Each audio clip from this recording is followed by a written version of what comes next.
Olá, está começando mais um programa Uniso Comunidade. Estamos recebendo hoje a professora e coordenadora do curso de nutrição, Luciane Lopes Santana, que vai falar sobre alergias alimentares, amamentação e desmame precoce, entre outros assuntos. Professora Luciane, muito obrigado pela presença da senhora aqui no nosso programa. Sempre é bem-vinda, sempre esclarece vários assuntos que são do nosso interesse, principalmente com relação à nutrição, que é a sua área de conhecimento e a sua área de atuação aqui na universidade. Nós estamos dando um gancho que foi até pedido dos telespectadores com relação à amamentação e desmame precoce. O que é o conceito de desmame precoce? O desmame precoce, ele acontece quando a mãe, interrompe o aleitamento materno antes dos 6 meses de vida da criança. A gente tem aí uma convenção internacional da OMS, da Unicef, e mais de 180 países participando em conjunto, aí, assinando essa convenção, que se refere ao aleitamento materno exclusivo do nascimento até os 6 meses de idade, exclusivo, livre demanda, sem adição de água, sem adição de suquinho, sem adição de chá. E quando a mãe interrompe esse aleitamento, antes desse período, a gente denomina desmame precoce. Hoje o Brasil ainda tem indicadores elevados de desmame precoce. Isso normalmente pode ocorrer por quê? antes de 4 meses. A gente tem vários fatores, A OMS, a Unicef trabalha muito com essa questão do incentivo, porque o aleitamento materno ele é proteção, ele é nutrição para a criança. Mas a gente tem vários fatores importantes que diz respeito aí, talvez, à sociedade. Então, o trabalho hoje da mulher, então, de maneira geral, temos algumas leis que amparam e que protegem esse benefício aí da saída da mãe e desse período de licença maternidade, que em termos de território federal ele equivale a 120 dias, mais de repente as férias que essa mãe tem por direito e 15 dias de amamentação. Mas algumas formas de trabalho, acabam, principalmente o trabalhador autônomo, a mãe hoje que é autônoma, acaba obrigando a voltar antes. E automaticamente a interrupção do aleitamento materno e normalmente com menos de 4 meses. Então isso leva a algumas repercussões negativas na saúde da criança. Qual é hoje o período que se deve amamentar uma criança? Obviamente, no momento que nasce, até quando se deve, até quando se pode? Então, na forma de aleitamento materno exclusivo, sem adição de mais nada... Até os 6 meses. Até os 6 meses. A partir dos 6 meses, continua-se o aleitamento materno, mas aí dá entrada de alimentos. A gente chama de período de alimentação complementar. Então, a gente começa a introduzir os alimentos, as frutas, os vegetais, os legumes, as fontes proteicas, dentro de um tempo adequado. E esse aleitamento a mãe consegue continuar, ou deveria continuar, pelo menos até 1 ano e meio, no máximo 24 meses, é o que a OMS coloca. O grande problema é que quando a criança vai diminuindo essa frequência das mamadas, a gente tem toda uma alteração hormonal que diminui a produção do leite também.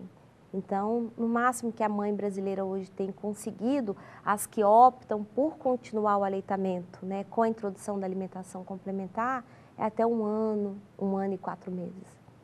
Professora, colher o leite, disponibilizar esse leite para a criança, leite materno, na mamadeira, isso é correto? Isso pode ser usado? A gente está falando aí desse período de licença gestante que obrigatório são 4 meses, algumas empresas facultam que seja 6 meses, que seria o no mínimo ideal que a senhora está explicando. Agora, nesse período dos 4 aos 6 meses, se a empresa não disponibiliza e a mãe não pode estar ali naquela sequência de horários pré-determinados para a amamentação, pode ser usado a mamadeira com a coleta do leite? Isso é de boa qualidade? Qual é o risco desse leite contaminar, desse leite não ser bem usado, de não ser bem armazenado? O que acontece numa situação dessa? Aí a gente tem toda uma orientação para essa mãe, quando ela volta a trabalhar e ela consegue fazer o que a gente chama de ordenha. Então, antes do trabalho, ela ordenha uma quantidade aí para para ser disponibilizada para a criança, mas aí a gente tem outros fatores. Essa criança fica com quem? Essa criança fica onde, né? Se ela fica em casa com um cuidador, que normalmente é um parente próximo, a gente tem até uma certa tranquilidade, né? Porque a gente tem essa orientação, né, de como fazer a ordenha manual ou mecânica, utilizando algumas bombas, né?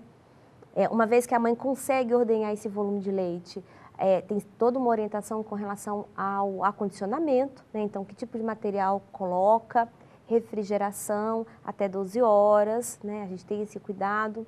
E como oferecer isso, que acaba sendo mesmo através da mamadeira. É o ideal? Não, mas a gente está numa condição não mais de ideal, mas pelo menos com a oferta do aleitamento materno, né? Do leite da mãe, do leite materno. E aí isso é possível. O grande problema é quando a criança vai para alguma instituição, né? Para o berçário. Né? E aí a gente realmente tem um problema nessa, né, de como orientar que instituição é essa, se é uma instituição particular, se é uma instituição municipal, né, pública. Então aí começam alguns fatores importantes, quase sempre também a mãe que já ordenhou sabe que pode acontecer dor, né, na ordenha, quando a gente usa a bomba para ordenhar, a bomba de sucção. Então a mãe com muita dor, ela começa a diminuir a produção. Isso acaba interferindo aí para a desistência, esse é o grande problema. Então, quando a mãe volta a trabalhar, às vezes elas conseguem em torno de um mês, mais um mês e meio, e logo já opta pela introdução de uma fórmula complementar a partir do leite de vaca ou não, né?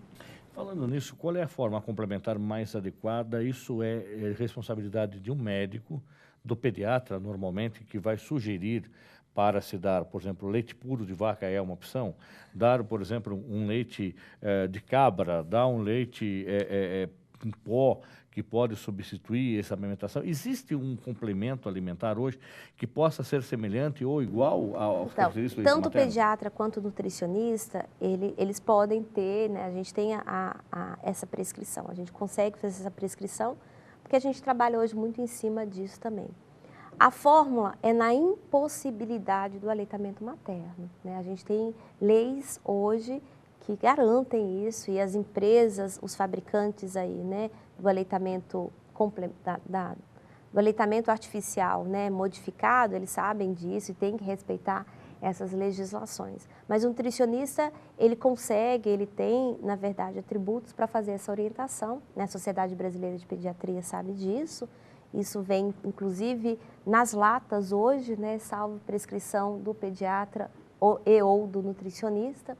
Então, a gente tem hoje uma série de opções, né, quando não é possível mais o aleitamento materno, para se introduzir um aleitamento artificial, uma fórmula modificada. Inclusive, quais são as características da composição nutricional que a gente vai escolher para aquela criança.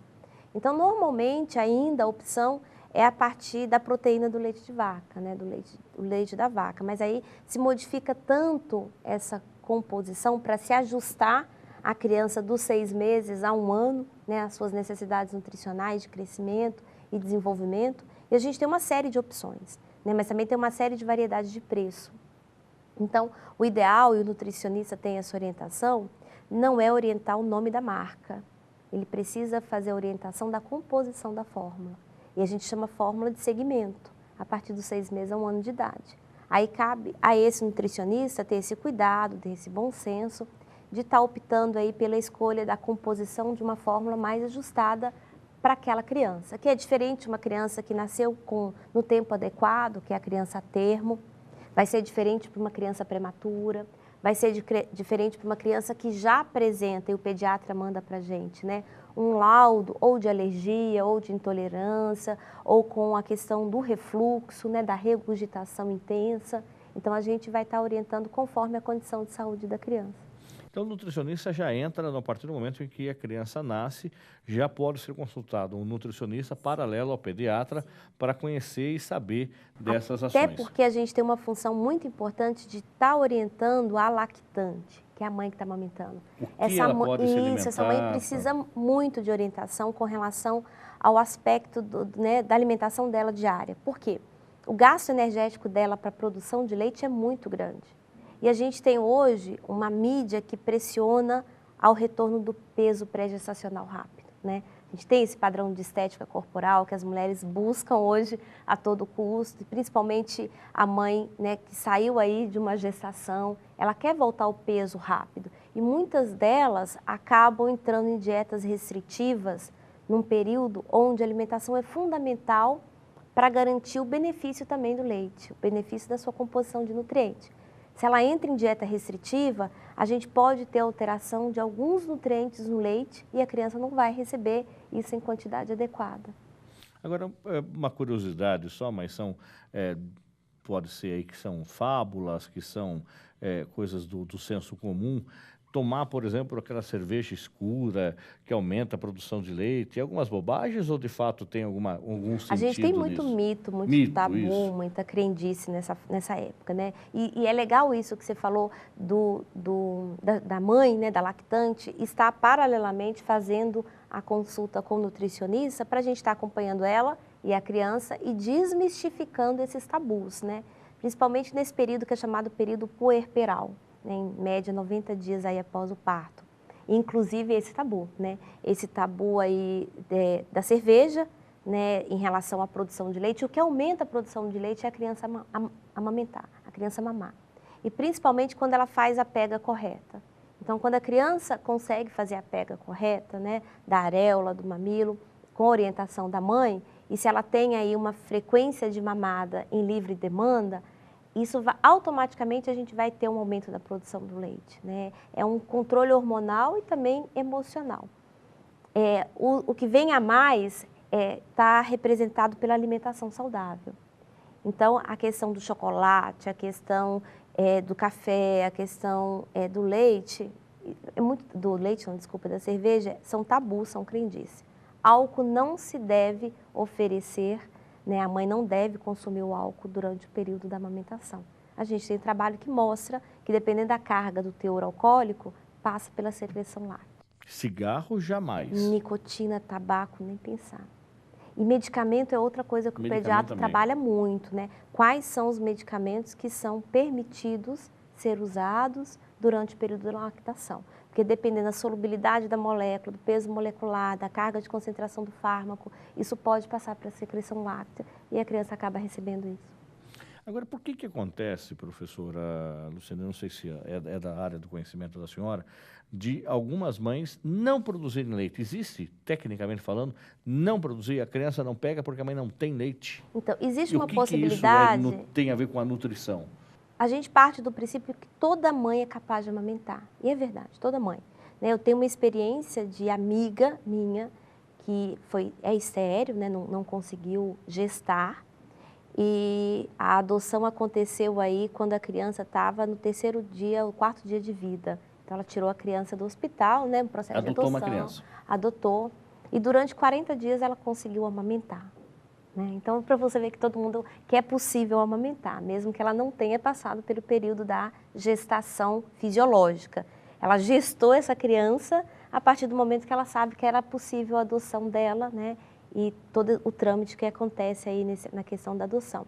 Com o uso de medicamento, foi, né? Com orientação aí do GO, do ginecologista, com medicamento, houve mesmo, mas houve o estímulo da criança abocanhando e a descida do leite aconteceu, a produção e a descida do leite, então é possível. A gente tem algumas exceções que seriam a mãe que passa pelo processo de redução de mama. Então, na minha época, principalmente, eu tive várias amigas, a moda na época também, né, era reduzir o volume da mama, diferente do que acontece hoje. Então, uma dessas amigas nossa retirou tanta glândula mamária que isso interferiu no momento aí da gestação dela. Então, quando ela foi mãe, quando ela passou pelo período gestacional, ela tinha um volume de glândula mamária pequena em função da ação da retirada, né, de grande volume de mama. E aí ela não conseguiu produzir leite. Né? Então, são alguns casos especiais. Colocar a mãe que tem também a mama... mais mama? Colocar uma prótese? Não, o silicone não interfere, não. Hoje, a forma como o silicone está, né, sendo adicionado, não interfere, né? Então, isso para a gente hoje é tranquilo. O problema são a redução de mama, isso que pode comprometer, mas hoje os cirurgiões têm um cuidado muito grande, né, para deixar um mínimo de volume de glândula mamária e tira mais a parte de gordura mesmo, né, nesse volume de redução, para não comprometer aí o período aí do aleitamento. A amamentação pode evitar algum tipo de doença, isso é fato? Fato. Os benefícios do leite são maravilhosos. Eu fui mãe, eu amamentei, né, ainda bem, e a gente vê isso na nossa cria, né, na nossa prole. Então, a gente tem hoje vários fatores nutricionais, que não é só nutriente, são outros substratos no leite. E aí a gente tem, por exemplo, o primeiro leite de secreção chamado de colostro, onde a mãe aí começa a produção nas primeiras 24 horas pós-parto, e uma descida volumosa depois dessas 24 horas, ele dura em média de 5 a 7 dias, né, pós-parto. E ele é um leite extremamente rico em proteína. E que tipo de proteínas são essas? As imunoglobulinas, os anticorpos. Né? Uma primeira defesa que a criança já vai receber para essa proteção já nesses primeiros 5, 7 dias de vida. Então isso é maravilhoso. Além das imunoglobulinas, a gente tem linfócito, a gente tem macrófago, a gente tem células de defesa para aumentar, para fortalecer esse sistema imune e principalmente da mucosa intestinal da criança. O leite de transição ele vai tendo algumas modificações, que seriam do 7º dia até o 20º, e a partir do 20º dia pós-parto a gente tem a mãe produzindo leite maduro. Um leite com muita gordura, um leite com teor de lactose importante e um leite ajustado em proteína, aí com uma carga proteica menor. Né? Mas além disso a gente tem prebiótico e a gente tem probiótico, bactéria, que a gente manda pelo leite materno, pela secreção, e vai começar uma microbiota intestinal na criança saudável. Então é maravilhoso. Em hipótese nenhuma, uma criança pode ter alergia ao leite materno? Não existe nenhum fato dessa natureza? Existe, né? Não ao leite materno, mas existe aí, a gente tem, por exemplo, as condições de erros inatos do metabolismo. Né? Uma criança aí que nasce com um erro aí no metabolismo de algum nutriente. Então aí a gente está falando de uma alteração genética importante. Que até o 30º dia de vida da criança, em média, a gente vai ter o resultado do teste do pezinho. Então, aí a gente sabe, por exemplo, se a criança vai ter a fenilcetonúria, a galactosemia. Então, isso vai impossibilitar o aleitamento materno. Durante os 30 dias, não, continua o aleitamento materno. Vindo o laudo, né, normalmente do Instituto Fleury, e tendo lá a certeza que a criança tem fenilcetonúria ou tem galactosemia, aí a gente precisa interromper o aleitamento materno e entrar com fórmulas modificadas especiais para os erros inatos. Isso é uma condição. A alergia a um padrão de proteína, que normalmente é a beta-lactoglobulina, é muito difícil no caso do aleitamento materno. Por quê? No leite materno, essa é uma proteína do soro do leite, ela quase não está presente, a beta-lactoglobulina, que é a fração mais de risco alergênico. Então, dificilmente essa criança vai desenvolver, diferente do padrão do leite de vaca, que é para o bezerro, né? Não é para os nossos filhos. Nós vamos a um rápido intervalo, voltamos daqui a pouco com a doutora Luciane, e ela vai falar para nós aí a respeito sobre também alergias alimentares, não mais só para crianças, mas também para os adultos. Voltamos já.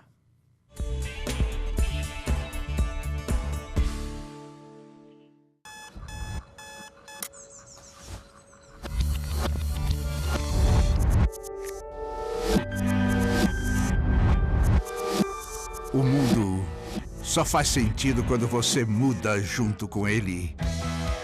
É por isso que você precisa de uma universidade sempre atualizada para entender agora como o mundo será no futuro.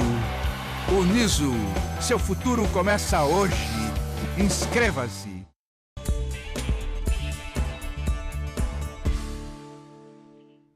Voltamos com o programa Uniso Comunidade. O número de crianças acima do peso vem crescendo a cada ano no Brasil. E para falar também sobre a obesidade infantil, estamos recebendo a professora e coordenadora do curso de nutrição da Uniso, Luciane Lopes Santana. Professora, a gente até comentou que a gente ia falar sobre alergias alimentares. Bom, antes da gente entrar em obesidade infantil, gostaria que a senhora falasse um pouquinho disso.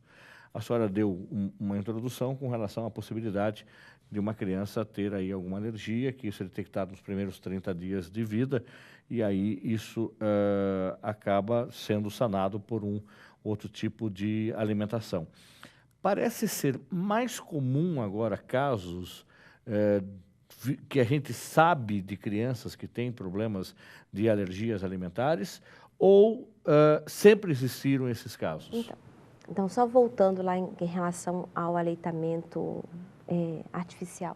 O risco da alergia ao leite, né, ele aumenta quando a mãe promove o desmame precoce e em seguida já entra com o leite de vaca, né? Tanto que a gente tem uma campanha hoje muito forte, antes do 1º ano de vida, leite de vaca, não. Então, tem uma orientação também da Organização Mundial da Saúde para entrar com o leite de vaca, com a fórmula que tem a proteína do leite de vaca, após 1 ano de idade. Então, a introdução precoce do leite de vaca, seja ele pasteurizado, seja ele esterilizado ou HT, ou seja ele também na fórmulas modificadas, pode levar aí um risco aí da criança desenvolver alergia à proteína do leite de vaca. Então, isso é uma questão. A outra questão são, hoje, esse boom de alergias, né, e que vem com aspecto aí como causa da alimentação, de algum fator da alimentação, nas crianças pequenas, né, nas crianças menores e também na segunda infância. Então, a gente está falando aí num grupo que já começa a dar sinal até clínico por volta dos 4 anos, por volta dos 5 anos e daí para frente. Por quê? A gente sabe hoje que, de maneira geral, essa mãe que não passa, né, nessa consulta com o nutricionista, quando ela vai entrar na introdução da alimentação complementar, a partir do 6º mês, pode acontecer, e normalmente acontece, erros na introdução de alguns alimentos, né? Entrar com alguns tipos de proteína precocemente e entrar hoje com uma carga de alimentos ultraprocessados. Então, esse é o grande perigo, né? Os alimentos ultraprocessados, que são os alimentos industrializados. Então, a gente tem aí, hoje, uma facilidade do alimento pronto na gôndola do supermercado. E para a mãe que trabalha, que faz 1001 coisa, ela acaba, de uma maneira até inocente, né, achando que está dando o melhor, entrando com esses alimentos muito precocemente. E a carga de corantes, dos conservantes, dos aditivos, são grandes, mesmo na alimentação aí para os pequenos, né? Então, a linha dos iogurtes, né, que tem aí uma carga de corante importante, aí, isso pode comprometer, levar a criança a um risco. As bolachas, que é prático para a mãe abrir o pacote e oferecer a bolacha com recheio, sem recheio, né? Mas são alimentos ultraprocessados. E esses salgadinhos parecendo isopor, com gosto de isopor, também, um cheiro insuportável, baratinho, custa 50 centavos um pacotinho desse. É um grande problema, né? Por causa da gordura e por causa do sódio, né? E açúcar, uma carga grande de açúcar nesses produtos. Que não tem valor proteico nenhum disso? Nutricional, Nutricional nenhum. Não. A gente chama de calorias vazias, né? Porque, na verdade, é gordura, açúcar, os corantes, diversos tipos de corantes, os aromatizantes, né, que produzem esse efeito dos cheiros, bacon, queijo, calabresa, pizza, e aí vai. Churrasco, completamente artificial, né? Porque são os aromatizantes artificiais. E a carga grande de sódio. Hoje a Anvisa está com a proposta da lei, né, que foi aprovada, para que as indústrias de alimento, né, principalmente desses ultraprocessados, se não me engano, a partir de janeiro, já comece a modificar os seus ingredientes e sua linha de produção, né, para que esses produtos, a partir de 2015, já venham para o mercado com uma redução importante na carga de sódio, o que é legal, é um avanço importante para nós, né? Mas eu acho que precisa começar a conscientizar a desindustrialização da alimentação nossa, né? Nossa infantil e nossa adolescente, nossa adulta, né? Voltar ao consumo dos in naturas. Eu adorava essas sopas prontas, macarrão instantâneo. Isso, a carga de sódio é gigante, né? Gigante, gigantesca.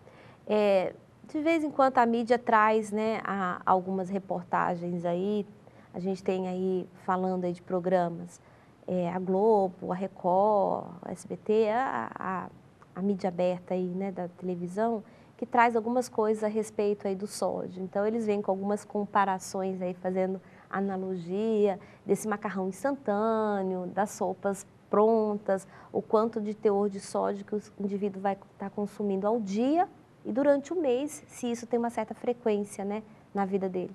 E muita gente consome, muito. Outra preocupação que a gente tem muito grande é, a gente vai para outra ponta da população, o idoso, né?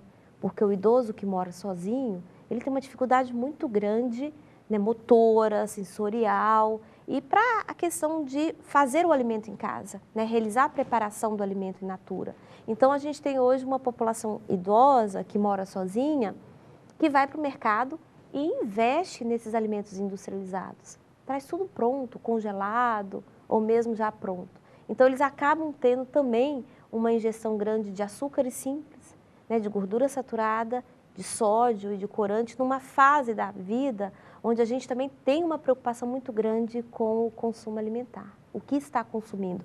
Até porque ele tem normalmente uma série de comorbidades associadas. Entre elas as não transmissíveis, né? Diabetes, hipertensão, dislipidemia. Isso acaba comprometendo aí a piora dessas doenças. Existe algum momento em que uma alergia alimentar pode ocorrer, não mais com a criança, mas com o adulto, em algum momento da vida qualquer? Eu, por exemplo, adorava comer abacaxi. Hoje, se eu coloco abacaxi na boca, parece que eu estou com um espinho na boca. É uma coisa horrorosa, parece que incha a minha língua. Por que ocorre isso depois de uma certa idade? A gente vai tendo mudanças fisiológicas, principalmente a cada década de vida, né?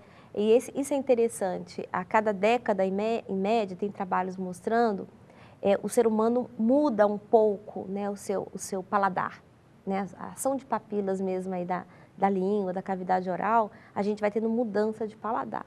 Isso é muito legal até para a gente trabalhar na melhora da alimentação. Então, por exemplo, a gente sabe que na primeira infância, até os 10 anos, conforme é feito a introdução da alimentação complementar, a gente vai garantir uma adolescência mais tranquila no sentido de hábitos bons, hábitos saudáveis.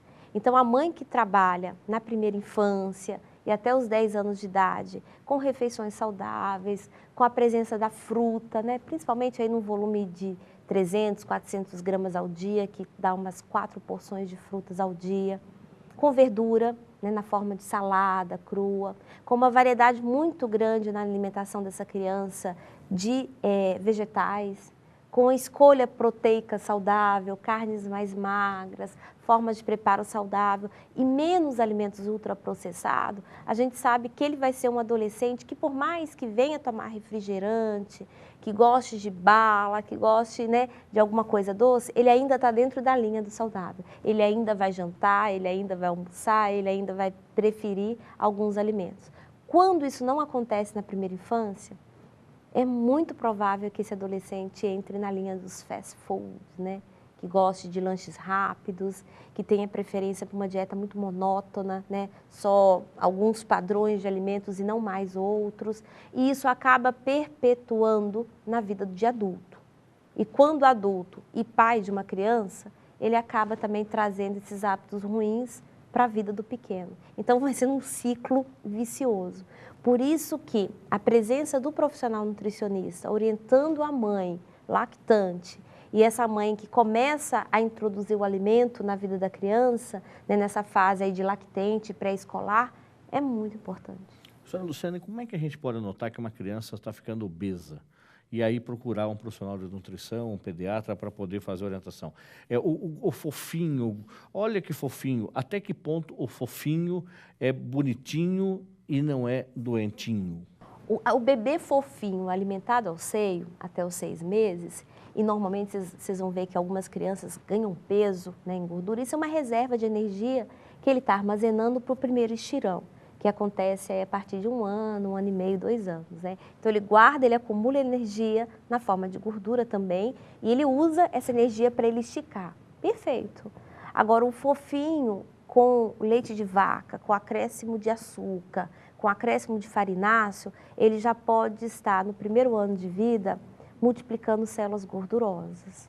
E aí já garantindo aí na primeira infância, talvez, com os estímulos da alimentação errada, né, do meio ambiente, um possível começo de obesidade, que é o que a gente está vendo, né, nessa criança aí a partir dos 4 anos de idade, já começando a apresentar aí a obesidade e também, a partir dos 4 anos de idade, a dislipidemia, por incrível que pareça, o que é cruel.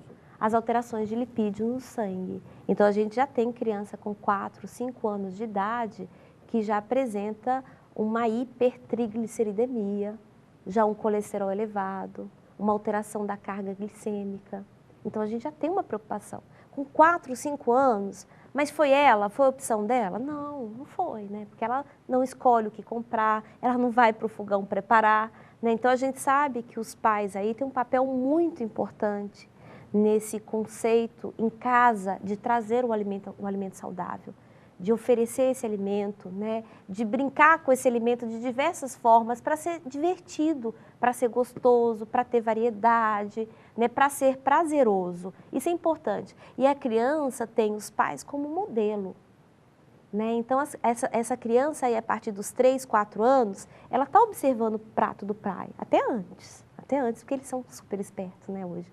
Então, ele está observando o prato do pai. Se no prato do pai e da mãe não tem, por que no prato dele tem e ele vai comer?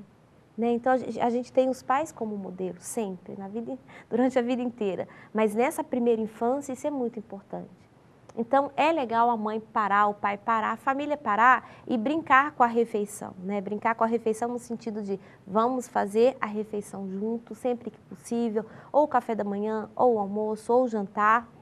E nessa refeição, trazer aí os alimentos saudáveis nas diversas formas de preparação, mas que seja lúdico e que seja gostoso. Para a criança pequena é muito importante ela já beber, né, na cadeirinha, com a introdução da alimentação complementar, pegar no alimento, pegar da forma que ele faz a pega, né, fina ou não, mas pega o alimento, faz a textura, sente a textura na mão, leva o alimento na boca, brinca com o alimento. Isso é muito importante. Isso vai garantir um contato, a partir dos 6 meses, um contato saudável para sempre, porque cria memória, né? E aí ele começa a sair da fase do leite, que tinha o sabor da lactose, para experimentar a cenoura, para experimentar o inhame, né? Para experimentar aí proteína de uma outra e de maneira gostosa, de maneira divertida. E a obesidade pode ser um fator genético? O bebê gordinho ou a criança obesa ser por causa dos pais obesos? Ou é questão de cultura? Não. Hoje, por causa que daí o pai e a mãe também comem de forma hoje nós temos aí o que a gente chama de uma complexidade de fatores etiológicos, de causa. É multifatorial, mas a genética ela é preponderante, não tem como. Né? Os filhos herdam os genes, né, para a obesidade, para as alterações metabólicas do pai e da mãe, ou só do pai ou só da mãe. Né? Então, quando os dois são obesos, aí a gente tem uma probabilidade muito maior. Agora, como não estimular esses genes? Com alimentação saudável. O que pode fazer até melhor bem para os pais também. Claro, então, essa é a questão. Né? Se a gente trabalha na conscientização desses pais obesos, que optaram pelos filhos, por ter filhos, né? Um trabalho de mudança de hábito, de estilo de vida, eles vão perder peso também. Porque se eles se conscientizarem na proposta da introdução da alimentação saudável, automaticamente eles vão estar praticando essa alimentação. Né? Então, eles vão estar garantindo uma melhor condição de saúde para eles, e vão estar evitando que os genes da obesidade sejam estimulados precocemente. Mas eles estão ali, eles vão estar ali sempre. Professora, com essas tecnologias que hoje a gente vê, com os tablets aí na mão das crianças desde pequenininha, geração touch, ela pode começar a comer também com o tablet do lado, sem sentir a comida, sem perceber a comida e, consequentemente, ou levar a obesidade ou não levar a uma alimentação correta? Isso é uma questão que a gente trabalha muito. O momento da refeição é da refeição e é da família. É o momento da família. Não tem que ter discussão, não tem que ter briga, né? Não tem que ter assuntos polêmicos, independente de que grupo que a gente está falando de idade de filhos, né? Então, se é um momento com bebês, com crianças pequenas, é um momento de atividade lúdica com o alimento. Se é um momento com uma criança maior, né, uma criança de 5, 6, 7 anos que já responde a vários tipos de estímulo, é um momento de brincar, de orientar de maneira também agradável. Não é mais nada de equipamento tecnológico nesse momento. Nem os pais, que precisam dar o exemplo de deixar o celular na mesa, longe, no sofá, em qualquer lugar que seja, porque é o momento da refeição em família. É um momento que você vai estar se dedicando a orientar, a brincar, a conversar, até o diálogo em família. Então, de maneira alguma, celular de pais e qualquer tipo de tecnologia no momento das refeições, nunca. Agora, pensando no benefício da tecnologia com relações a vários aplicativos, é muito legal, né? Principalmente aplicativos que trabalham música, que trabalham desenho de alimentos saudáveis. Mas aí tem um momento para isso, como também tem que ter um momento da leitura do livro, do estímulo à leitura, né? Aquela questão aí da mãe ler para os filhos, ler com o livro, para a criança pegar o livro, sentir o livro. E tem o momento do tablet, tem o momento do computador. Então é importante que esses pais comecem a criar esses tempos de maneira diferenciada. Até para a criança aprender esses limites de uso dessa tecnologia para que ela seja benéfica e não cause aí nenhum tipo de complicação. Nós vamos mais uma vez para um rápido intervalo, voltamos já já com o assunto agora sobre reposição hormonal com a professora Luciane Lopes Santana, ela que é nutricionista, coordenadora do curso de nutrição aqui na Uniso. Voltamos já.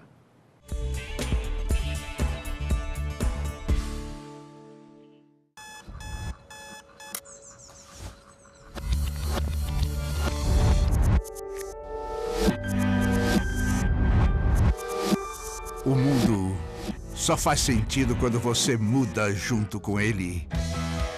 É por isso que você precisa de uma universidade sempre atualizada para entender agora como o mundo será no futuro. Uniso, seu futuro começa hoje. Inscreva-se.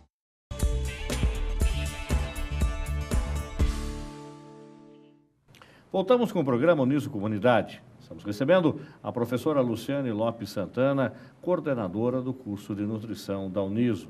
Professora, a gente estava falando sobre vários assuntos com relação à alimentação e aí a gente chamou para a reposição hormonal. O que é isso e como funciona e para quem é indicado, homens ou mulheres? Então, a gente hoje tem trabalhos interessantes, né, já comprovando a importância e o benefício da reposição hormonal para a mulher que entra num período, né, onde ela começa a ter alteração do fluxo menstrual. Já entra numa condição de amenorreia, ausência do fluxo menstrual, que coincide aproximadamente com os seus 45 a 50 anos de idade e popularmente a gente chama de menopausa, né, ou condição já do climatério. Então, nesse momento, a gente tem aí a diminuição da produção de dois grupos de hormônios importantíssimos, né, que antes estavam presentes, que são a progesterona e o estrogênio, e principalmente pelo útero e pelo ovário. Então, a redução desses hormônios acabam acarretando uma série de condições clínicas para essa mulher, né? Então, assim que a menstruação começa a ficar alterada, reduzida, a frequência começa a ficar espaçada, a mulher começa a apresentar uma série de manifestações clínicas, né? Então, o comum mesmo, que mais incomoda ela, é o ressecamento da mucosa e as ondas de calor, né? Que é meio popular, as pessoas já estão, né, familiarizando. E com relação a essas ondas de calor, a esse ressecamento da mucosa, da pele e outras também condições que começam a alterar, humor, cabelo, né? Então, a gente tem uma série de fatores que a mulher começa a ficar extremamente incomodada, né?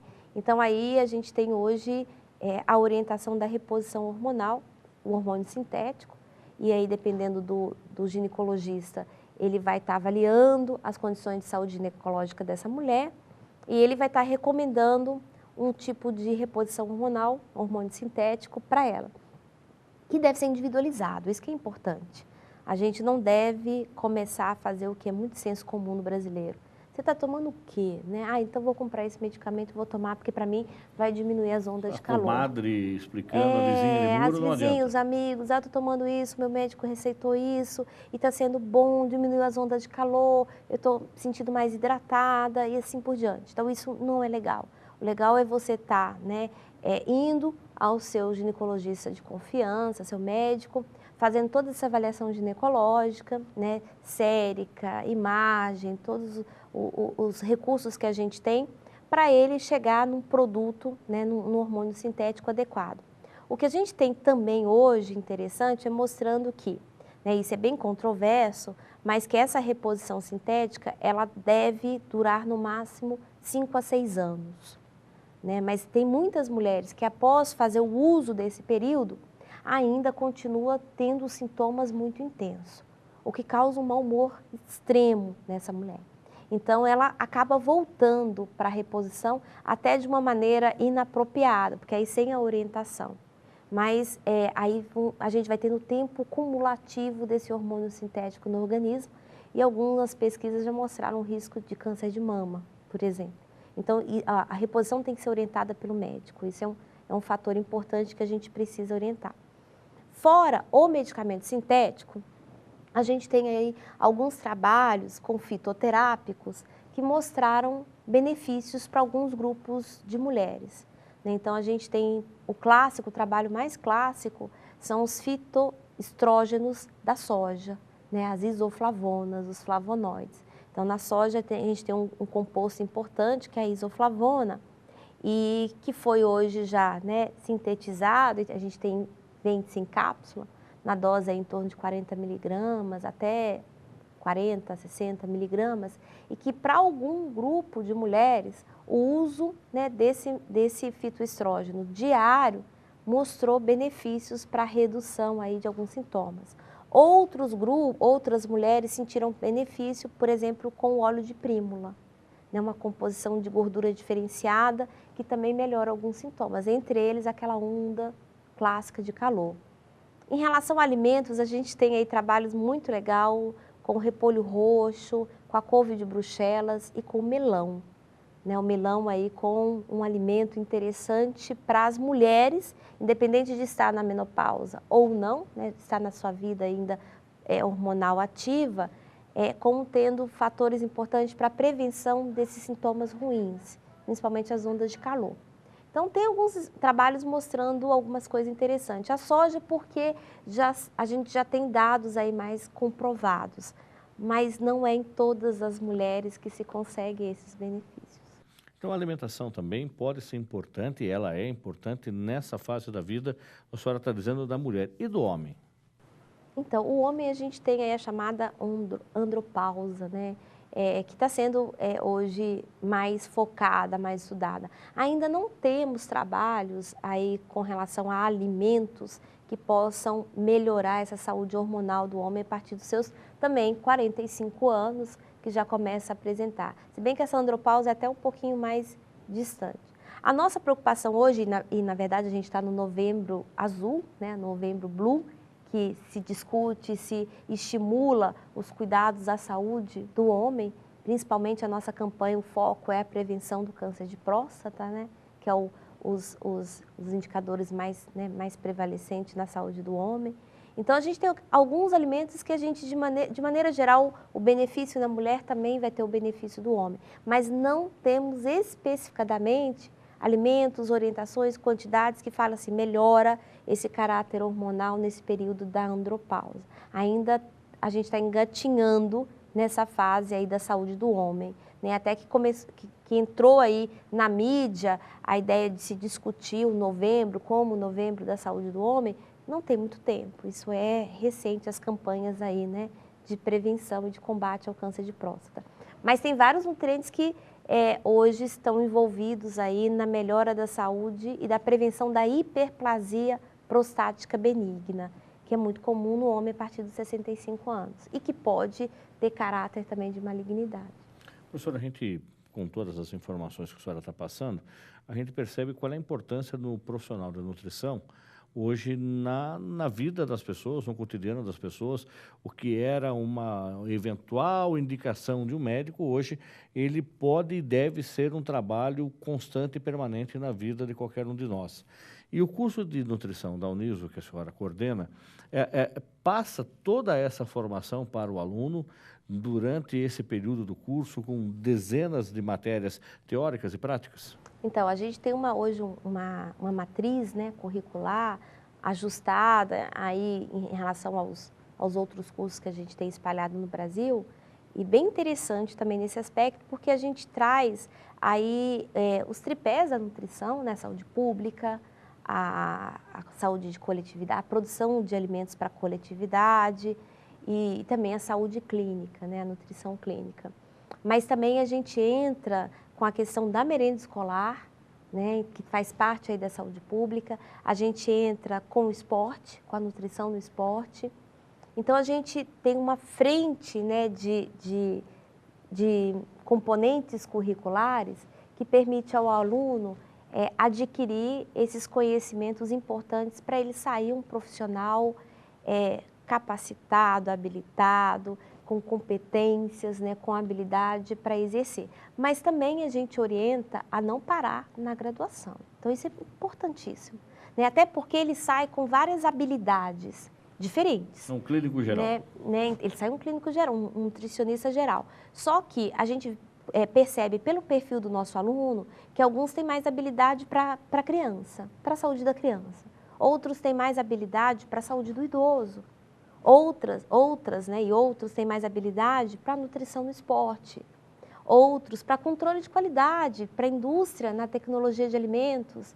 E outros para a clínica, principalmente o hospital. Então, isso é muito legal. E essas habilidades a gente estimula que seja continuamente aprimorada depois da graduação. Isso é fundamental para qualquer área, inclusive, de graduação. Então, é interessante, a gente estar já liberando uma turma agora, né, para formação, para colação com previsão aí em janeiro, e a maioria delas já está chegando para nós, professores, e para a coordenação, e já pedindo indicação de pós-graduação. Já querem fazer a matrícula em fevereiro, engatar a pós-graduação. São Paulo, Campinas, né, EAD, e aqui mesmo, né, em Sorocaba. Então, eu acho isso super bacana, porque esse é o nosso papel dentro da formação, né? Dar esses conteúdos gerais, né, chamados generalista, mas com foco importante dentro, né, das áreas específicas, mas ao mesmo tempo está estimulando esse aluno a não parar de buscar o conhecimento, né? Até porque a gente vai tendo sempre mudanças importantes aí dentro das orientações. E eles estão seguindo essa linha. Outros já estão saindo, se preparando para o intercâmbio, já querem ir para fora, mesmo assim, querem terminar a graduação e já pensar aí no intercâmbio externo, até para o conhecimento do idioma, para melhor o aperfeiçoamento do idioma fora do país, independente do idioma, inglês, espanhol, mas e também para conhecer a aplicação da nutrição fora. Então, a gente tem umas 2 alunas que querem já engatar aí o intercâmbio fora e está pensando numa pós fora. Então, isso é muito legal, porque a gente sabe que está preparando esse profissional para as diferentes aí, emergências, dificuldades, estratégias que eles vão estar usando quando sair daqui. O curso tem duração de quanto tempo hoje? 4 anos. Pode ser oferecido, ele é oferecido no período noturno ou matutino? A gente abre aí as vagas para o início do curso à noite, período noturno e matutino. Só que a gente precisa deixar claro que no período matutino, a gente tem a proposta da universidade com a bolsa dos 50% de desconto. Mas seria do 1º ao 4º período, né? Esse desconto. De manhã, então, até o final do até segundo o 4º ano. período, até o final do 2º ano, automaticamente, no 3º ano do ano, ele tem bolsa de 50% até o 2º ano, final do 2º ano. A partir do 3º ano, ele tem que migrar para a noite, porque aí os componentes curriculares são oferecidos à noite e o valor da mensalidade passa a ser integral. Como é que está a relação hoje do nutricionista com o profissional de gastronomia? Se dão bem? Então, a gente tem algumas experiências positivas, por exemplo, em hospital, né? Até porque alguns hospitais aqui em Sorocaba, alguns poucos, né, têm aí já introduzido o conceito da gastronomia hospitalar. Então, a gente tem os chefes na cozinha hospitalar, trabalhando em conjunto com o nutricionista. Mas tem sido aí uma parceria interessante. Fora, né, desse contexto, a gente tem também o chefe nas unidades de hotéis. E vocês estão vendo que o Sorocaba está bombando, né, em alguns grupos de rede hoteleira que tem chegado aqui em Sorocaba investindo. E aí lá tem o conceito também do nutricionista e do chefe na cozinha. Mas tem se dado bem. Nós temos trabalhos diferentes, né? O chefe, ele trabalha ali com a textura, com sabor, com aroma, com combinação ali da essência dos alimentos. A gente tem a preocupação da composição, do equilíbrio, né, dessa alimentação. Mas tem tido uma parceria bacana. Quem quiser saber mais sobre o curso de nutrição da Uniso, lembrando que nós estamos em período de vestibular, ou seja, de processo seletivo, você pode acessar o nosso site, uniso.br. Lá você tem as 70 opções que a Uniso oferece, entre elas o curso de nutrição, que eu tenho certeza absoluta que você teve essa aula com a professora Luciane e se empolgou pelo curso. Quem quiser saber mais sobre o curso, como é que pode fazer? Tem um e-mail da senhora? Tem, é luciane.santana@prof.niso.br. Santana tudo junto no e-mail? Santana tudo junto. Tá certo. Professora Luciane, muito obrigado Eu pela que sua agradeço. presença.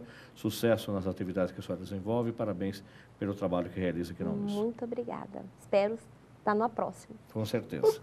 O programa Uniso Comunidade fica por aqui. Se você tiver alguma sugestão para o programa, envie para unisocomunidade@uniso.br ou na nossa fanpage, lá no Facebook, curta lá. É Uniso Comunidade. Você também pode rever todas as entrevistas que já foram ao ar na nossa página do YouTube.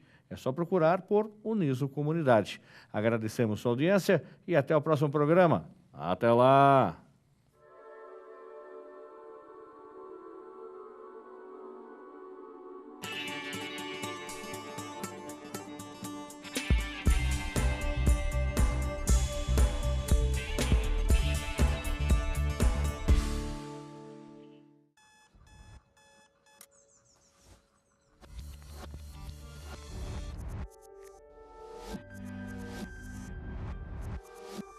O mundo só faz sentido quando você muda junto com ele.